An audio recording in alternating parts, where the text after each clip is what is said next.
This dream is known as so long, friend.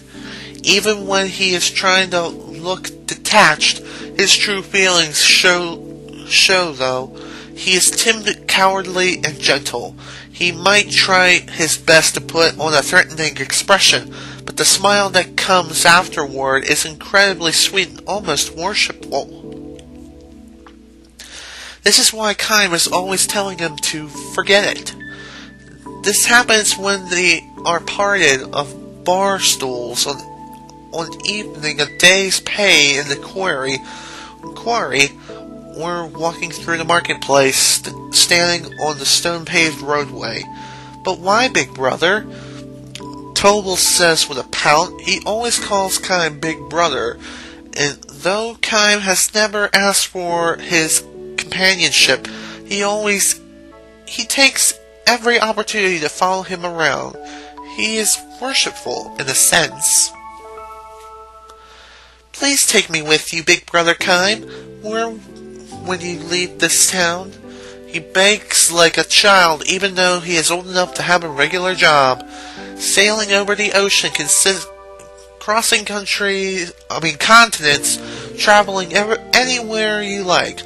My heart started pounding when I imagined the kind of freedom, he says, his eyes shaking like a child's. I've always wanted to meet a traveler like you, big brother. Take me with you, please. I can't stand this hick town anymore. He would grab Kiam's hand, cling to it like a little boy, and often he would look around at the people in the street or at the crowds in the tavern, openly making boyish faces, openly making boyish faces at them to show Kiam his disgust. You came from another town, so you know what I'm talking about. The only thing this place has is its history. Sure, it's old, but it's half dead. Look at these people's faces. Not one of them has any spark. All they want is to go through one ordinary day after another without any problems. It's the worst place in the world. If I could have stayed cooped up here much longer, I'm gonna have moss growing on me. No spark? Kiam doesn't see it that way. People here believe with the refinement and mild manner appropriate of a historic city known as the ancient capital, they simply have no taste in the kind of ambitions that would go with the high hopes or danger. Having never set foot outside the place he was born and raised, Tobal knows nothing about the other towns. Kiam knows all too much about them.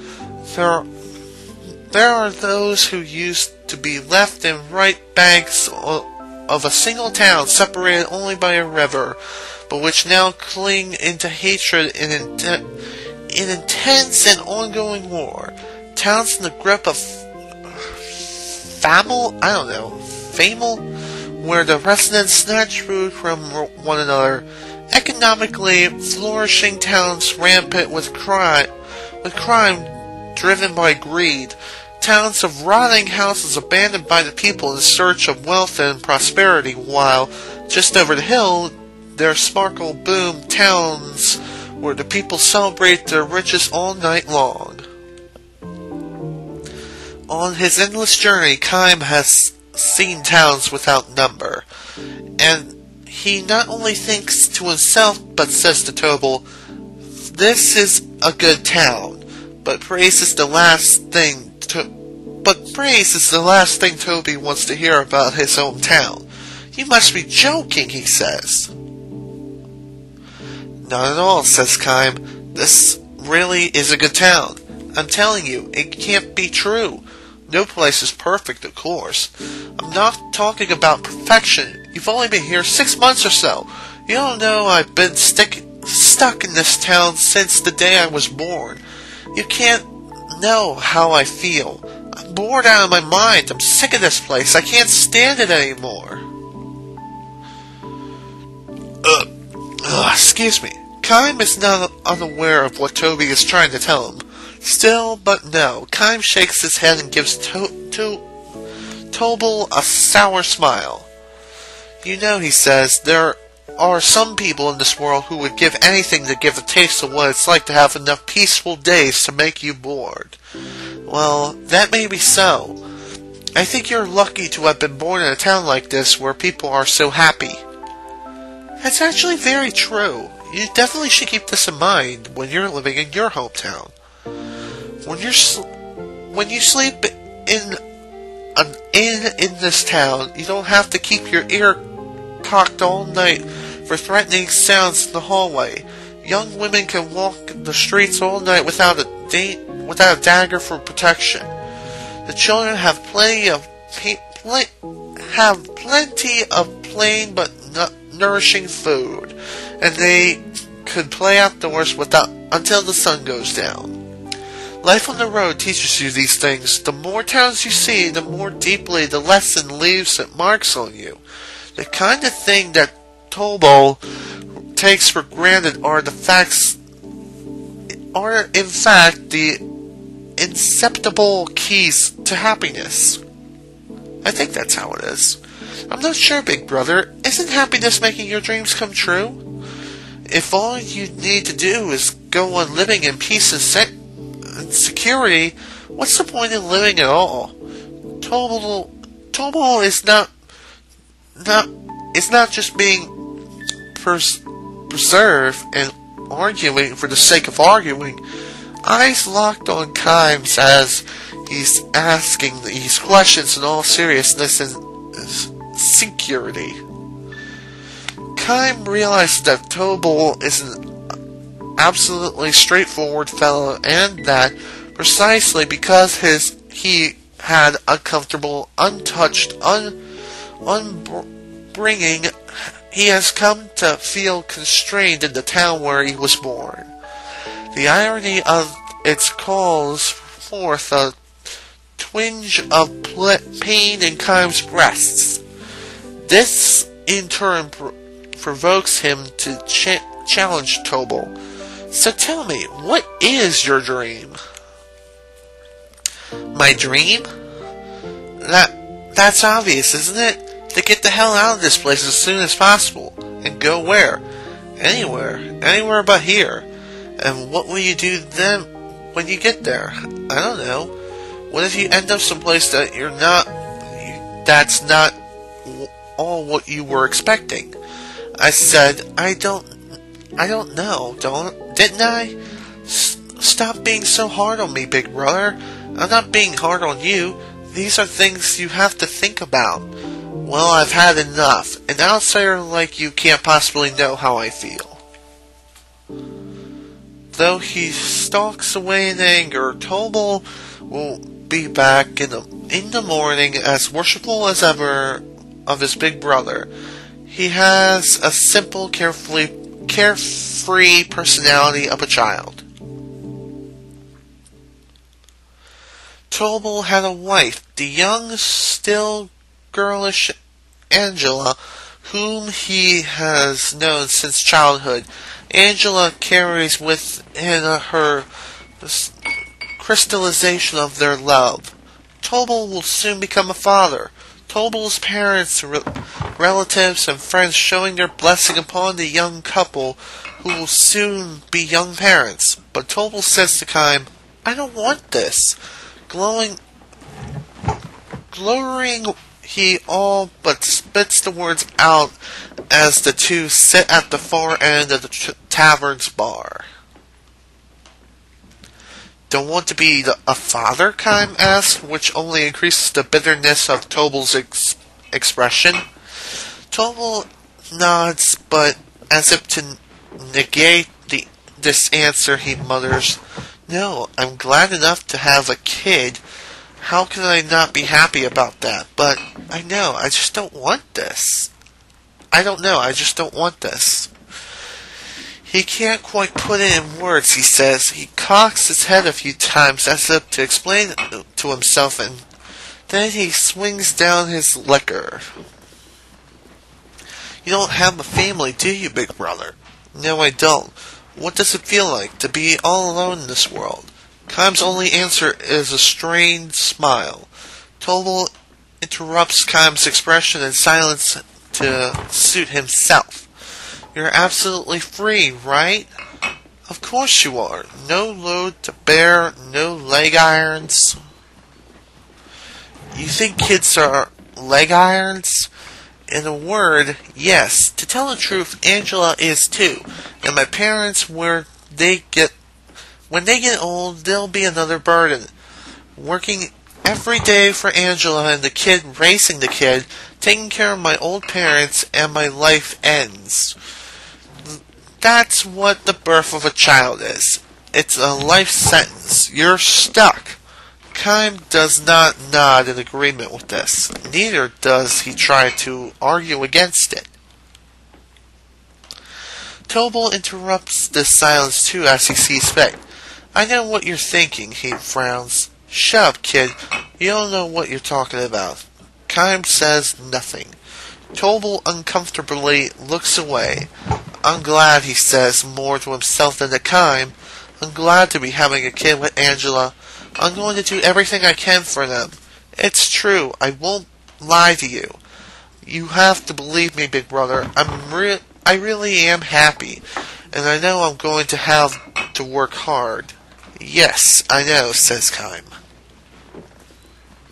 I'm happy, but at the same time, I don't want it. It's not that I'm embarrassed about it or anything. It's just that, I don't know. I want to get this whole business and run away somewhere, far away. So now the truth comes out. Kiam says with a laugh, What do you mean? You just said you want to run away, not travel.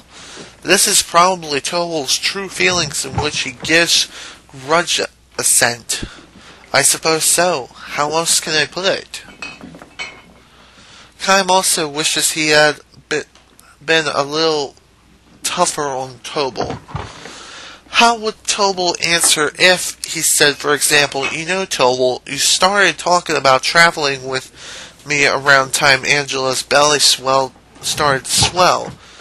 What would the look on Tobal's face be if he asked, if family is leg irons, why do you even propose to Angela? What would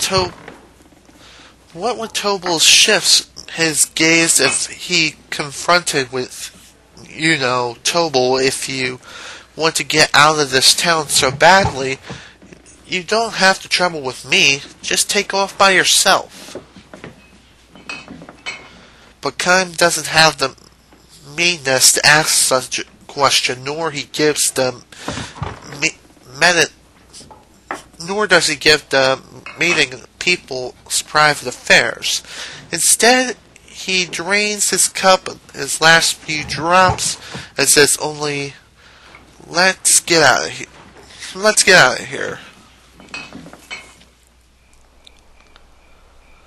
Even after they left the tavern, Tobal goes on about the stupidity of living the rest of his life in this town. The broad night sky is clear, the moon is out and perfectly round. I'm asking you again, big brother, when you leave this town, just say the word to me. Wouldn't it be better for you, too, to have a traveling companion? Tobal is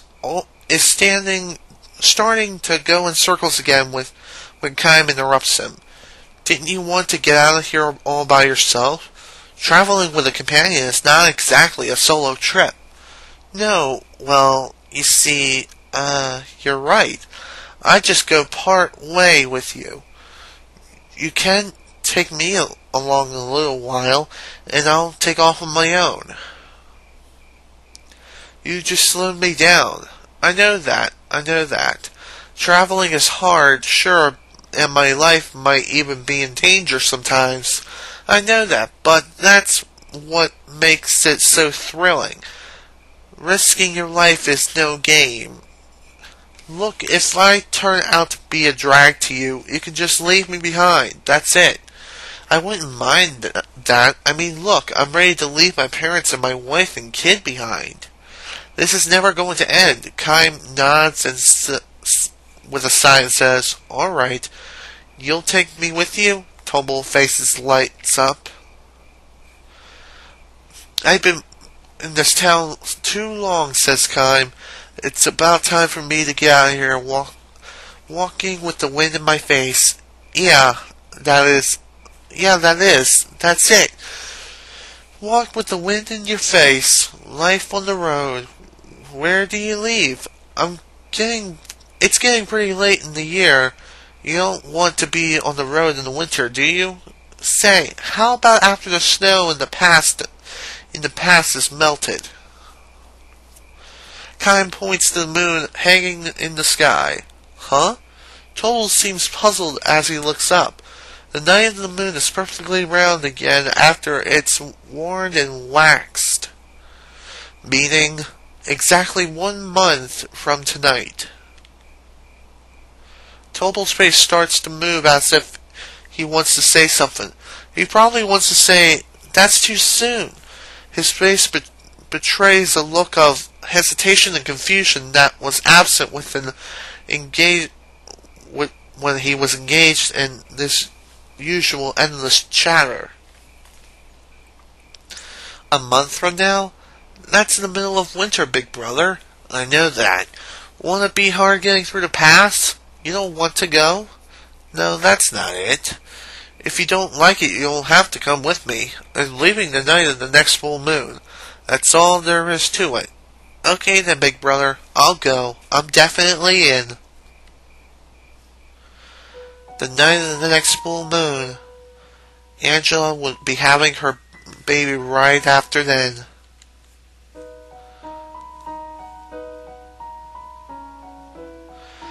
The month slips by. Towards the beginning, Tobal is excited, and whether they meet, he reminds Kiam. Don't forget your promise, big brother. After the warning moon has disappeared from the sky, however, he begins to grow more reserved. The vanished moon reappears in the sky, and as it waxes little by little, Tobal stops, trailing after Kiam. Sometimes he goes so far as to slip away through the crowds when he sees Kiam approaching in the marketplace. Kiam notices Tobal's changing in attitude. It is something he expected to happen and was even counting on. Hands upon his swollen belly, Angela wears a smile of deep serenity as she shops at the market. Not just Tobal, but everyone who encounters that smile of hers must surely come to realize this. The dream of the young, to be sure, involves doing what you want to do, but that is not the only kind of dream there is. When people grow up, they see there is another kind of dream, and that is to wish for the smile of the one you love and who loves you in return, to long for it always and forever. That is another kind of dream that people come to understand when they grow up.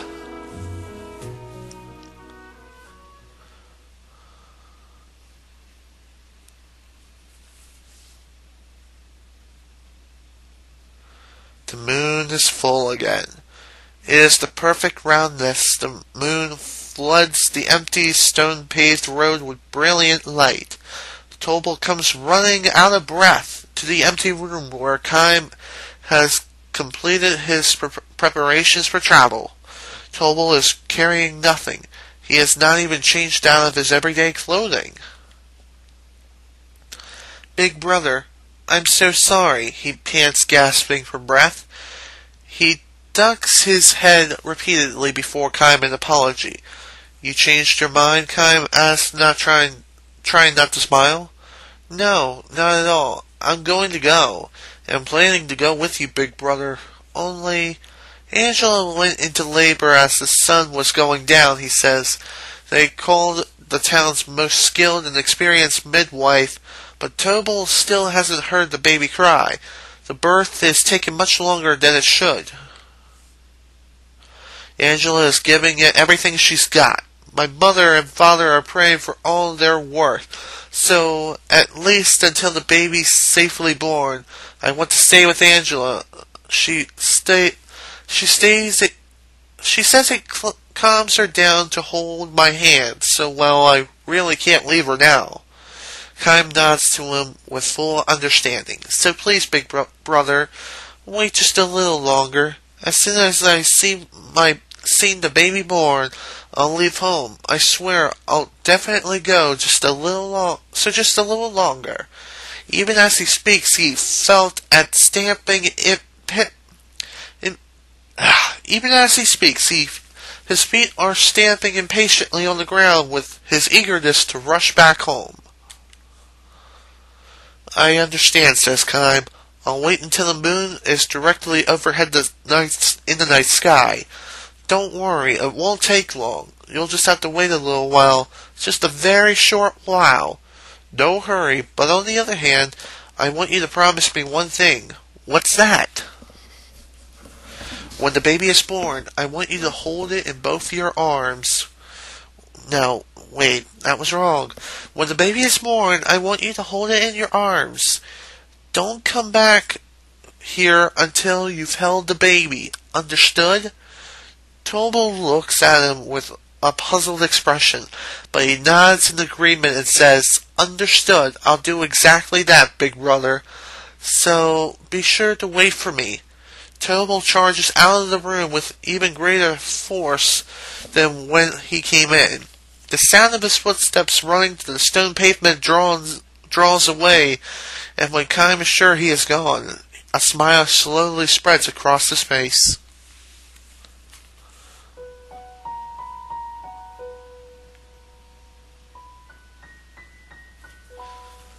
Tobal never comes back.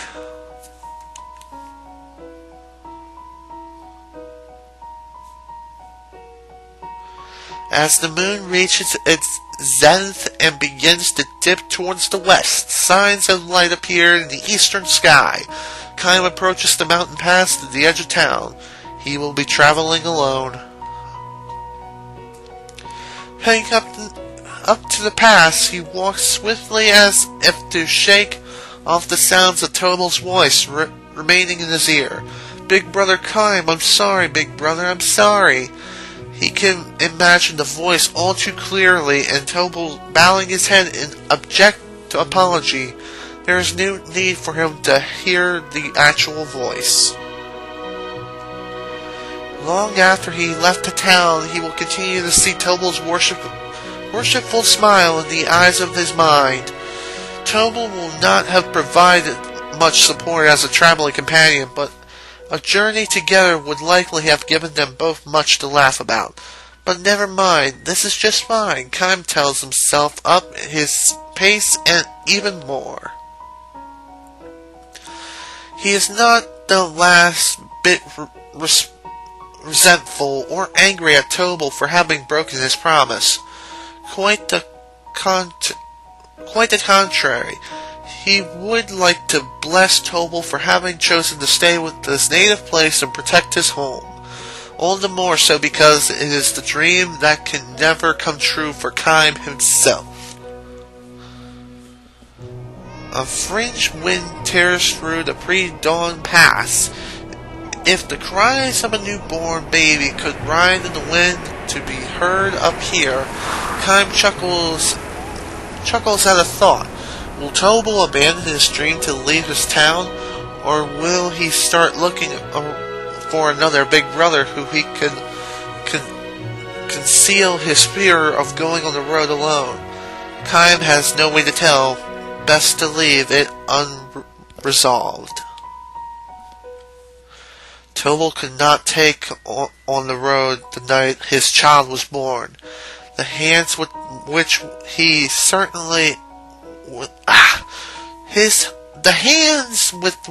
held the newborn baby were useless for travel preparations.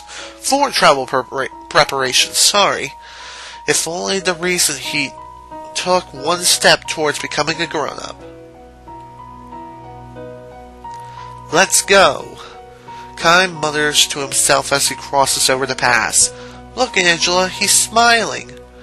The happy smile of Tobal fixes on the baby will be travel companion enough for Kiam until he reaches the next town. The end.